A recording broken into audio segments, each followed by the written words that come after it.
from Ukraine. I can't believe there was 943 people that were already waiting on here. I'm gonna turn on the chat so I can hear you guys. So it's another cold night in Kyiv. I honestly did not want to do this stream. I was at home, I was cozy, and I just wanted to relax and have dinner, but everybody kept calling me. I had 3 family members call me saying, what are you gonna do now that Putin has moved troops into East Ukraine? And people were worried, and I agree. Ironically, I don't know if you guys can see this behind me, let me show you guys. Can you guys see what this building says? All you need is love. I wish this wasn't happening, all right? I wish, and I think everyone in Ukraine wishes, that Putin would just go home, leave Ukraine, and everything would be okay. But unfortunately, that is not what's happening, all right? So today, let me try to explain to everyone what is happening with the Russian troops moving in, what my plans are here in Ukraine, and how people are feeling. So I actually had a really long conversation today with a couple different Ukrainian friends about the situation. I have friends who are actually from Donetsk, and there's been a lot of news. I mean, the US embassy first moved from Kyiv to Lviv, where it's safer because it's Western Ukraine, and now they moved to Poland. So they moved all the way to, the EU to get out, right? And it's there's a lot happening. So let me try to explain to everyone what's going on. Thank you guys for being live. I'll try to answer everyone's questions. First off, what does Kyiv look like, okay? Like, unless there's actually gonna be tanks and war, it normally just looks pretty much the same, right? People are still having their own lives.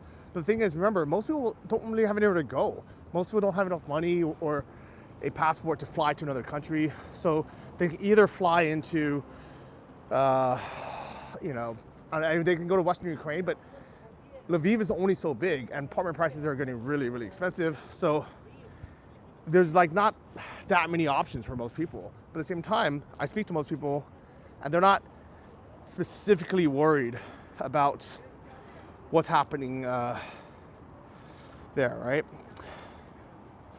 So here's basically what's happening, okay? People don't realize this, but East Ukraine, where Donetsk is, has been invaded since 2014. Oh wow, Philip Lewis, thank you so much for that donation. Stay safe, appreciate you sharing your story.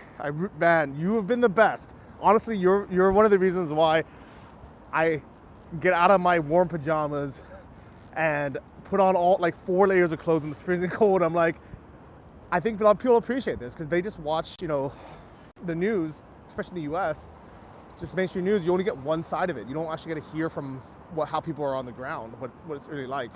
So I'm happy to be able to have this information. Honestly, I wish it wasn't me having to do this. I'm not a war correspondent. I never wanted to be, and I don't want to be. So as soon as Russia leaves, and people stop asking me questions, and my family stops calling me about what's happening in Ukraine with Russia, I will never make these videos again because I don't like doing it, to be honest. But I would rather do this and have it just be out there than have to answer literally hundreds of DMs and messages and have them bombard me. Literally, I had a cousin call me while I was having dinner trying to eat, and I'm just like, oh my God. I had another cousin who I haven't spoken to in years probably. She never calls me. She was worried. My mom's freaking out. So here's what's going on. Let me show you guys around a little bit. This is Krashadik, which is downtown center of Kyiv. You guys probably recognize some of these buildings here. And what people don't realize, as I was trying to say earlier, is the Eastern Ukraine and Donetsk has been under war since 2014. It's been 8 years. Here in Kyiv, things are very normal still. I mean, people are literally having drinks here at a bar. But let's not forget that Donetsk has been at war for 8 years. And the question is, why does the West care so much now? And why do people all of a sudden care so much now? Right? Tuni Tahitian Fire, hello from Tahiti. Oh, thank you. Never met anyone from Tahiti. I'd love to go there. Love your content. Thank you so much. Jason Sacco didn't leave a message, but thank you so much for the donation, as well as Mainly Overland. If you guys have any questions, feel free to ask them here. Adam Panek as well. Wow, you guys are, man, you guys really must appreciate these live streams, so I really appreciate you guys. Shout out from Minnesota. We have some idiot trolls in the in the comments. I'm sorry for that. I wonder if I can. I don't want to waste time blocking people writing stupid things like asking if I'm gay or like, you know, like who cares, man? Like it's not about me, guys. I'm just trying to give you guys the information. All right. Sorry, guys. I'm back. So I'm sorry. I'm gonna have to stop reading the chat because there's so many troll idiots in here. So if they're coming in, things are shooken back up again. You know, like there hasn't been an active war since 2015 where they had a ceasefire, but there has been what they call Russian-backed separatists versus, you know, people who don't want them there, right? Versus the Ukrainian army there for 8 years now, right? And it's disheartening knowing that this is happening, all right? All right. Hopefully that cleared things up. The streets are pretty empty, all right? So,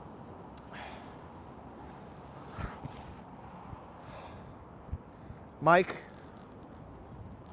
Rizal, do you suggest traveling to Kyiv to see friends? I'm planning on visiting next week, actually. Honestly, Mike, if you're not in Ukraine now, I wouldn't come. It's just not worth the risk, because even though I predict there's not that big of a chance of Russia invading Kyiv itself, the capital, I still think it's less than a 5% chance, as I mentioned. The chances of some kind of disruption are very high. I've said this in other videos where cyber attacks, you know, them trying to take down the electricity grid or water supply or heating or the internet, that can all happen. And it would be very disruptive because you wouldn't know how long it would last for. Like if it's a few hours, it's not a big deal, but we don't know how, you know, when it happens, we don't know how long it's gonna be for, right? It could be days, right? Eric, respect Johnny, I have a friend, Lena, in Kyiv with her daughter. Hello to Eric and Lena. I hope you guys are gonna be okay. A lot of people I know have stayed, but now more and more, a lot of people have left. And not just Westerners, a lot of Ukrainians I know have left. Some of my good friends have left. Either their companies have asked them to leave and they've actually paid for them to go, or they just thought, you know what, there's no reason to stay here in case, let me get out of here. So why am I personally still here? It's because first, I've been traveling, and I don't want to get into this, I've said this in other videos. Like I have reasons to stay. I have my apartment. I have a trip planned in 2 weeks from now anyways that I've been planning for a while. So I'm not gonna just, you know, leave and then come back or risk having to change flights. If things really were bad, I would leave, trust me. I'm not an idiot. And also, I know flights right now are bad because they keep getting, you know, a couple of them get canceled, things get delayed, the airports are crazy. I don't want to add to that rush and panic, especially when it's not as big of an immediate problem here, right? So what do I mean by that? Okay, so I've said in other videos, I knew there was a big chance that Russia would go into East Ukraine, Donetsk.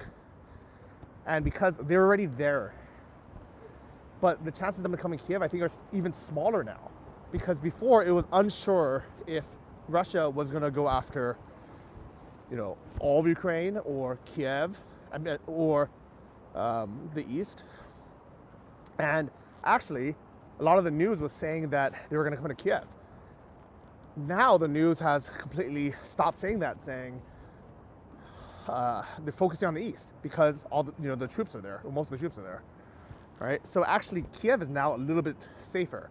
Skunk Work says Ukraine is still more free than Canada. Keep the good work, Johnny. Thank you. And how crazy! Speaking of Canada, How crazy is that? The news wasn't even covering until very recently the protests and the truckers in Canada and what's happening there. It's like nobody cared about that, and they were like, oh, let's focus more about Ukraine. So that's kind of the media for you guys, right? If you guys look around in the city center of Kyiv, even though everyone's talking about it at home, people are still out. People are still kind of living a normal life. A lot of people have left, as I mentioned, but the thing is, a lot of people, they calculated. They're like, you know what? We've been at war for 8 years. Why panic leave now? And if I leave, how long do I leave for? Right? That's honestly the main part. Because if I knew I can leave, for 1 week or 3 months, then I can plan better. But right now,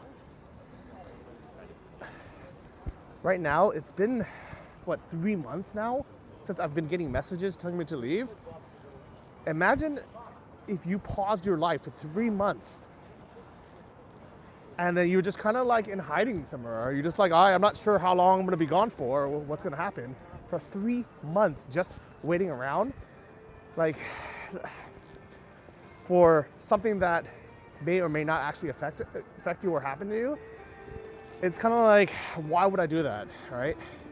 So I'm happy, regardless of what happens next week or next month. I'm very, very happy that my decision was to have stayed in Ukraine this last 2-3 months, because if I had been in limbo somewhere, or if I was back in the US, in San Francisco, which really has problems, or in Canada, then it would have been bad anyway. So I might as well be here where I was happy, right? And if you guys saw the video of me sleeking the barbecue and the sauna with friends, that's kind of what we've been doing every weekend, all right?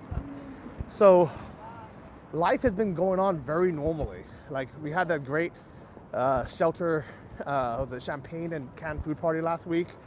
My buddy Frank Song's birthday was this weekend, and it was probably one of the best parties I've ever been in my life. And it's not, it's not the fact that I wanted to just stay for a party. It's the fact that I don't want to pause my life for something that is not an immediate danger, right? I promise you guys this, if I knew there was a big chance that Russia was going to come to Kiev and my life would be in danger, I would leave, guys. But the statistics are, I'm more likely to get hit by this car here, or driving to the airport, or driving, anywhere, than I am being bombed here in Ukraine.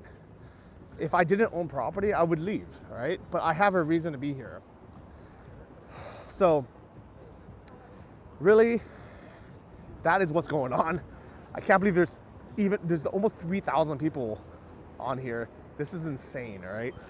Like, there's so many people who have their eyes on Ukraine right now, and nobody had even mentioned it for the last 8 years when Russia first came into Donetsk. And if anyone's not familiar with that conflict, I'll try to explain it to my best of my ability, right? Eastern Ukraine, in the kind of, imagine where like Florida would be, right? Southeast of Ukraine is a primarily Russian-speaking area. It was right next to Crimea, and if you want to go back longer in history, the reason why there's probably so many Russian speakers there is during USSR, they brought a lot of native Russians there who populated it, right? That's another story. That's also unfair. It's kind of what's happening in Hong Kong right now, right? It's funny how fast people forgot about the Hong Kong protests against China. It was all over the news for a little bit, and then people kind of stopped caring. But that is literally happening in Hong Kong right now, today. Mainland China, which is a communist country, like the former USSR, is basically immigrating hundreds of people a day from mainland China into Hong Kong legally, in hopes that in the next few years, there'll be so many ethnic mainland Chinese people that they will vote for Hong Kong to go back to mainland China. Mainland China will give them probably money or bribe them with things to make them legally vote for it. That is basically what happens in these areas such as Crimea or Transnistria. So if you want answers for what's happening today, you always have to look back in history. All right. So this is the street. There's some hot wine over there. It's very normal life still, right? This is one of these good stores here for souvenirs. We can buy traditional Ukrainian clothing. All right.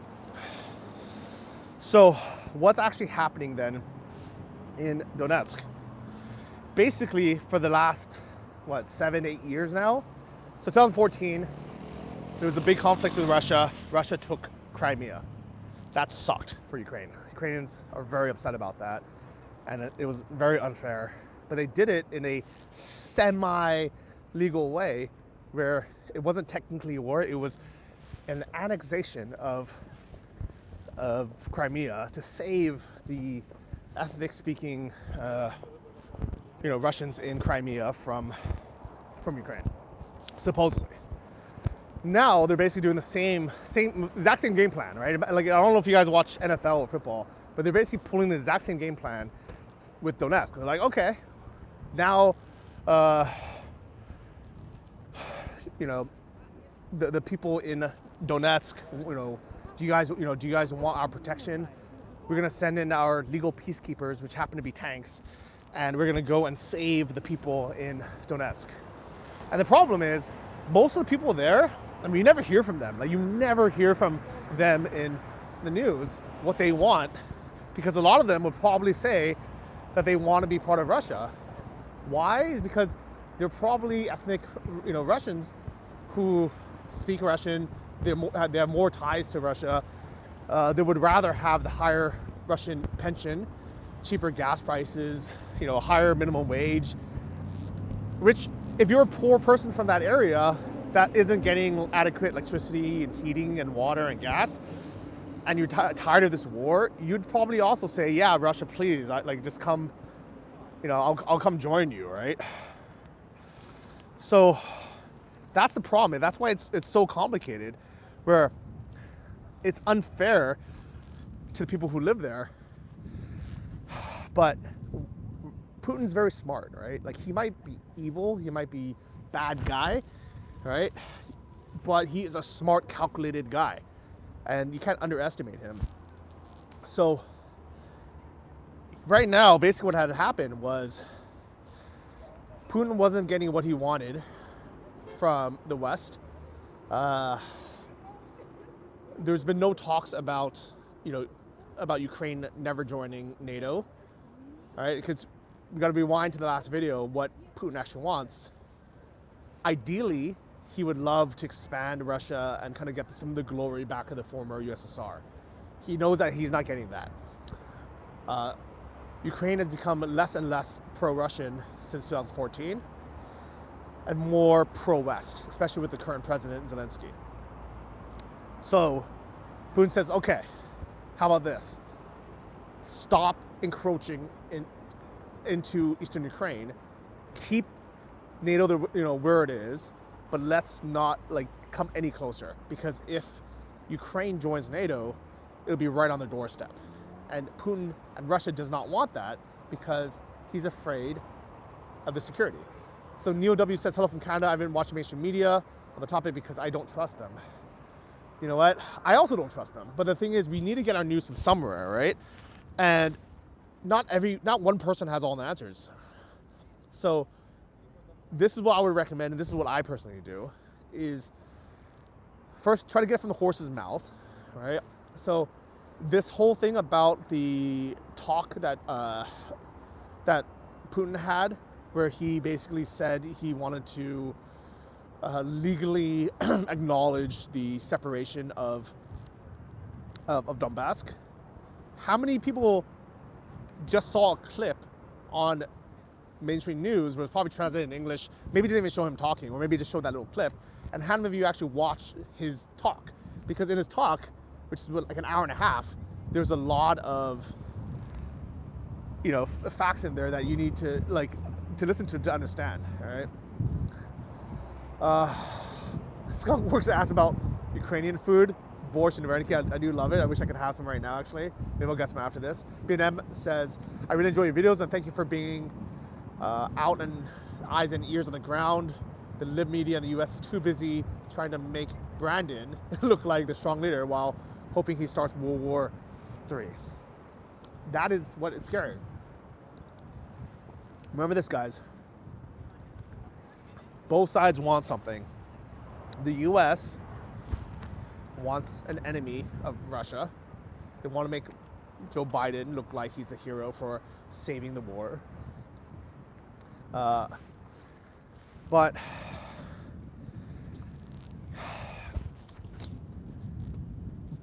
you gotta remember Putin. I gotta walk around, it's too cold to just stand in one spot. Putin, he wants something too, right?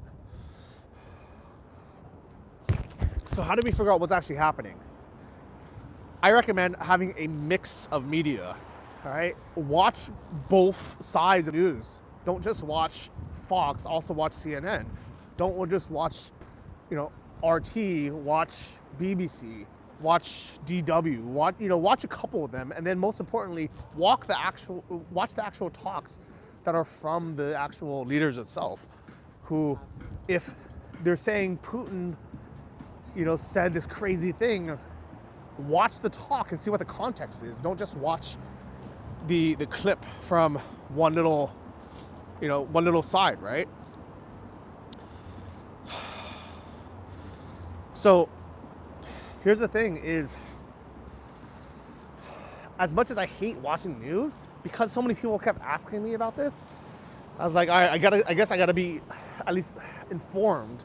So I watched the talk, I watched all my hated news channels, I read the articles, I talked to people here, I talked to my embassy friends, I talked to people on the ground, what's going on. And this is the best information I can give you of what's actually happening, how people are feeling here. People are worried, man. It sucks. Like people are smiling, they're out, right? So it looks like people are having fun. But this is the thing, Ukrainians are strong people. This is what I love about Ukrainians so much, is they've been dealing with conflict for basically their whole lives.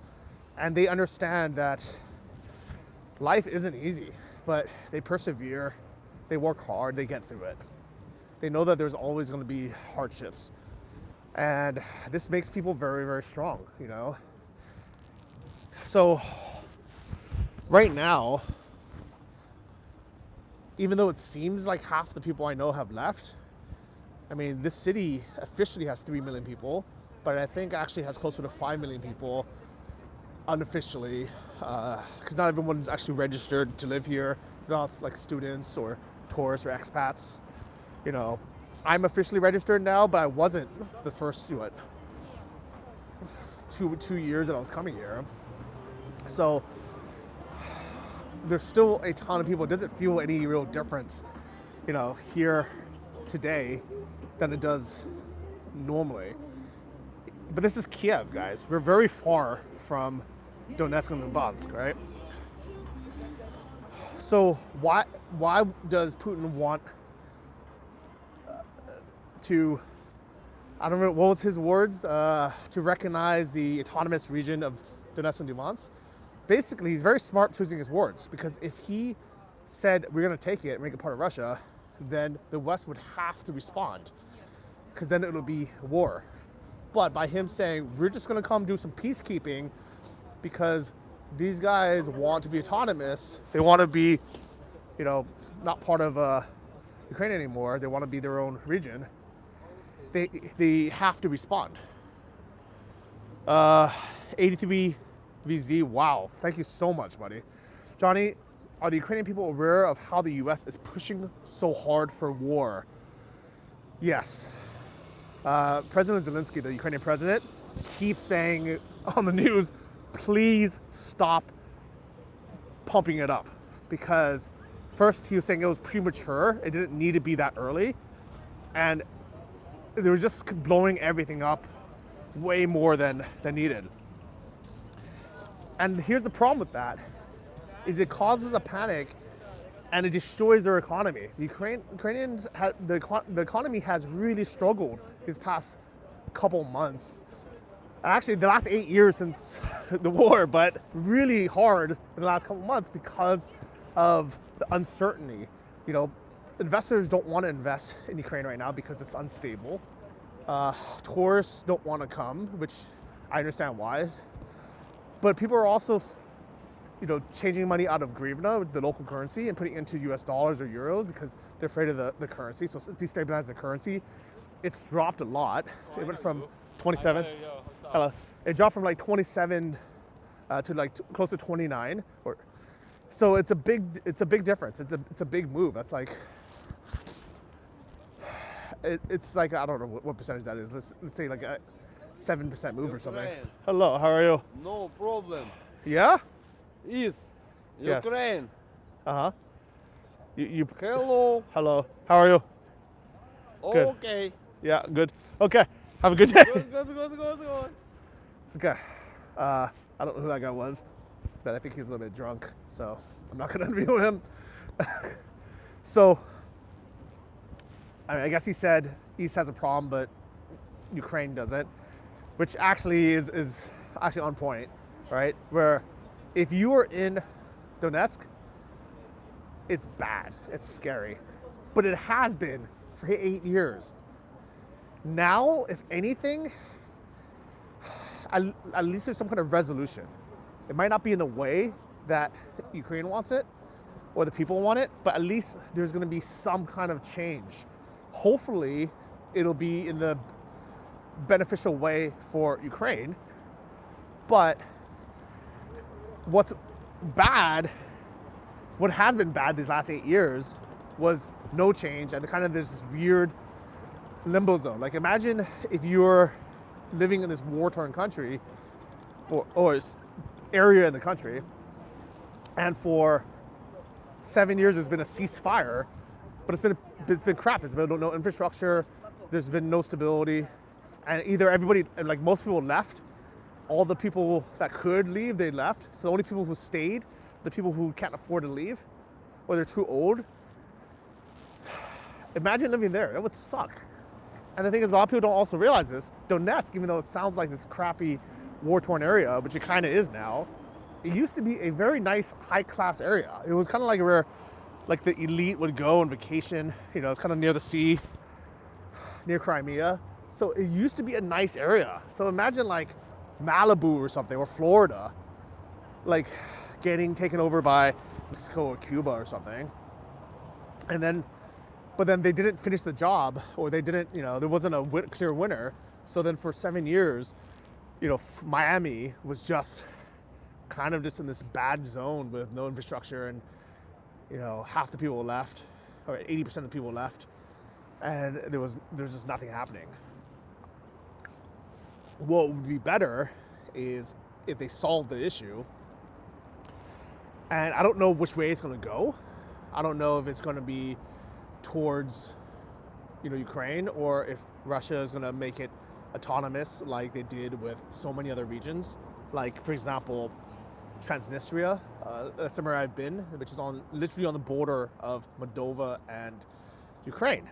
Another thing that people have probably never heard of. I don't know if any of you have even heard of Transnistria, or Pridnestrovia, as they call it, but it's basically a region, or almost like a city, with like 500,000 people. So it's not a small place, that is on the border between Ukraine and Moldova. And I went there, and I have a video there. It's not a very good video, to be honest. It wasn't the best video, but you can watch if you want to see what it looks like. But basically, looks like USSR still. They still have like this hammer sickle flag. People that live there are pro-Russian because Moldova doesn't give them any money. The economy is not very good. Meanwhile, Russia, the saviors, you know, went in. They give them free gas, so free heating in the winter. They give them free TV television channels, you know, mostly probably Channel 1 Russia, They give them high pensions. I think they're like 3 times higher than the Ukrainian pension, which is very low. So people in that region, obviously, because if they're poor, which all of them are pretty much, they want to be part of, the pro-Russia side. And it's very unfair to Moldova, but there's nothing they can do about it. I'm afraid that's what's going to happen with Donetsk and Luhansk. If you look at a map, those are the 2 areas that are closest to Crimea, and they're separated by the Dnipro River, which actually runs all the way past Kharkiv up to Kyiv. The reason why Russia wants it is because when Russia took Crimea, they had a problem not being able to get water there. So there's been lots of water problems getting water to Crimea. And to solve that, they want to take the rest of that area, which is Donetsk and Luhansk, to secure their water source and to give Russia and Putin a win. So he can get good ratings, and the Russian people will be like, oh yeah, victory, we saved our brothers. So whether that's all, like, I'll let you explore that topic more. I'm not here to give my opinion. If you really want to know my opinion, I hate war, right? Like, I don't think anyone here wants war, but I don't have a side. Like, I want everyone just to be happy, and there's all this to stop, so I can just live my life and I can make more travel videos. Trust me, I would much rather make a travel video with me and some hot girls in a sauna eating barbecue than be out here in the cold talking about this, because I hate talking about this. But in the meantime, when people keep asking me, like, I don't know what else to do, all right? So I hope things get solved there soon, especially because if Russia ever does take over Donetsk and Luhansk,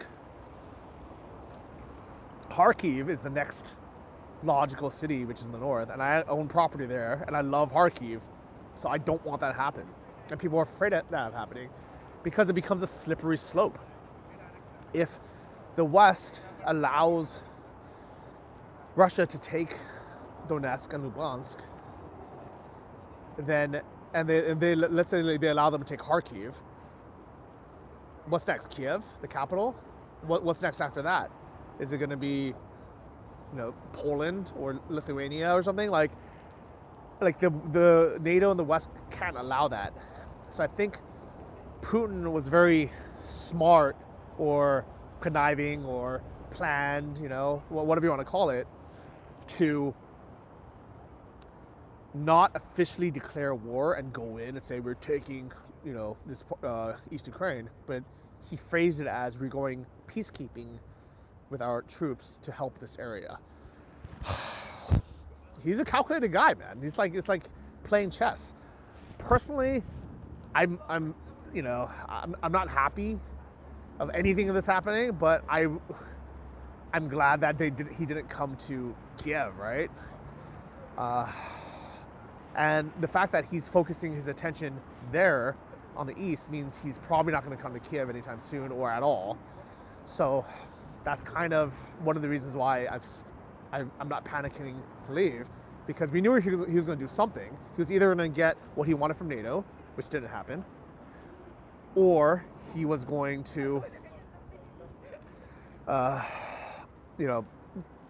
basically destabilize Ukraine so much that even if he didn't get an official contract, that the West would be so scared and NATO would be so scared of ever accepting Ukraine that would kind of work anyways. But he kind of needs like another win. It just kind of wasn't enough. So maybe this was planned all along for him to say, all right, it's been 8 years where it's kind of been this weird stalemate. It's not helping anyone. Let's go in and finish taking Donetsk, which sucks. But something is happening, right? Like, it's not fair for anyone. But if you ask people in Donetsk, I'm sure some of them would say, I'm tired of living in this kind of half, in this war zone for the last 7 years. I want this to end. I want to either, go back to Ukraine, or I want, this just to end. I don't want to be in this kind of weird half zone, right? And from their point of view, I understand. So it's a complicated situation. I don't know what Ukraine can really do, because if they get the West to support them and go in, they're basically starting World War III, and nobody wants that. So I think Putin made a very smart chess move, right?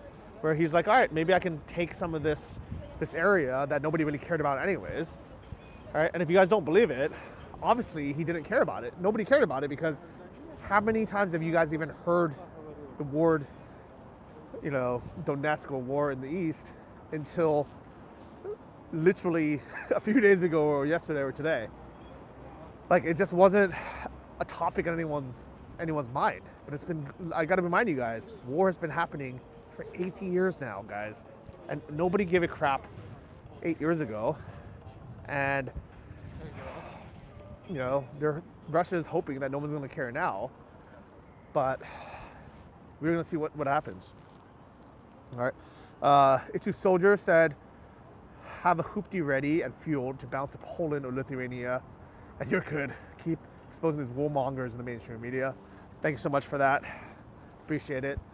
If you guys haven't seen my other videos, like I said, I don't want to say I called out, but I basically said that I think all this is overhyped by Western media, because they want to get our attention away from our own problems in the West. Whether it's out of control inflation and money printing, low approval ratings for our own government and Joe Biden, the protests in Canada now, the way that they handled COVID. For anyone who thinks our economy is doing good in the U.S. because the technically, the numbers seem okay, what do you call it? Unemployment numbers are low.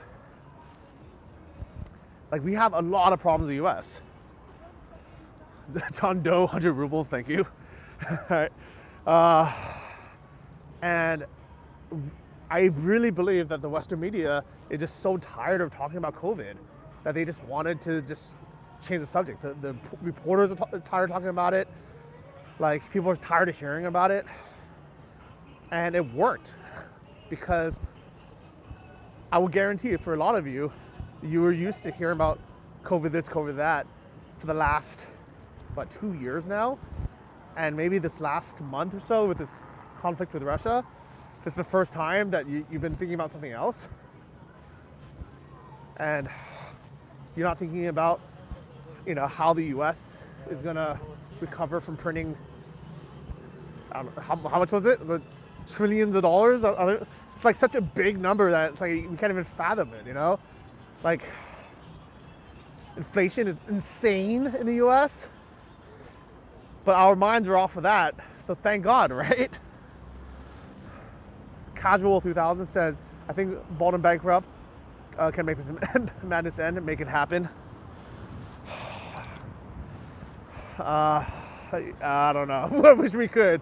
I wish we could. If we were able to help the situation, I would happily do so, but I don't know how we would, right? So all I can do is try to show you what's actually happening, try to ease some of your fears that all of Ukraine is under attack, because really, Kyiv, as I showed you guys, looks basically exactly the same. Swanky Dog, thank you so much. Keep being yourself, Johnny. I appreciate that. It's hard when I get so many hate comments for showing this and speaking my mind, and even just sharing what's actually happening. All right. So I'm gonna start walking back towards my house. If you guys have any questions or anything, please let me know now, because it's been going for 40 minutes and I'm freezing cold. I just want to go home and have some soup. Maybe might grab a burger on the way back, because I'm starving as well. But I hope you guys, enjoyed this. I hope you guys got a lot out of it. If you have any last minute questions, feel free to ask it right now. But really what I wanted to go over today was what was happening in the Donbas and Luhansk area, to remind everyone or inform everyone that this conflict has actually been going on for 8 years now, and it's not some new thing that just happened. Right? People here are still living and having kind of their normal lives. You know, people are like sitting on park benches with their friends talking. A lot of people locally are talking about the conflict because they are worried. A lot of people have left. But at the same time, there's still millions of people in Kyiv that haven't left because either they're not worried or they've done the analysis and they realize there's been war for 8 years and what's the point of leaving now? We don't know how long it's going to go on for. So unless they're planning to move forever, what's the point of going for a week? All right, everybody told me 2 weeks ago, Johnny, just go somewhere for a week. If I was in Turkey right now, and I watched this on the news and I didn't even know what was happening on the ground, what would I do? Would I just stay there, extend my trip for another week, another month, another 3 months? Or would I come back now that things are supposedly escalated even more, at least according to the news? So that's the hard part, is it's been going on for so long already that nobody knows how long this will go for. Nobody wants this to happen. Like, not a single person here wants war with Russia. But it's also not their choice. A lot of people, they have no other options. So, you know, my big condolences and my heart goes out to everybody who's trapped in a situation here in Ukraine that they can't leave, whether it's in Donetsk or Luhansk, where their lives have been destroyed. You know, it's like I wish I could do more, but this is Ukraine, right? Like, what else? You know, what can we do besides just go on and live life? So I'm gonna sign off, but I can tell you that in Kyiv things are still normal. If things start getting out of hand, I will hire a car and I will leave. But until things actually happen, like, there's no reason for me to actually leave. I do have a vacation planned in the next couple of weeks, so I'm gonna go to that unless flights get canceled and everything changes. But I'm not gonna panic fly out of here. So that is, guys. Thank you guys for the donations. I'm happy you guys appreciate what I'm doing. I actually need to go to the supermarket, so I'll walk down to your favorite underground bunkers.